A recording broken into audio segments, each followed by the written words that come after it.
நீலகிரி மாவட்டம் மேட்டுப்பாளையம் வனப்பகுதியிலிருந்து உணவு மற்றும் தண்ணீர் தேடி காட்டு யானைகள் அடிக்கடி குன்னூர் மேட்டுப்பாளையம் மலைப்பாதையில் வருவது வழக்கம்.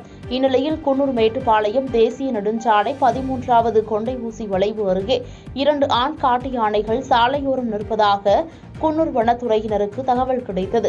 அதன் அடிப்படையில் குன்னூர் வனச்சரகர் ரவீந்திரநாத் உத்தரவின்படி வனத்துறையினர் கண்காணிப்பு பணியில் ஈடுபட்டு வருகின்றனர்.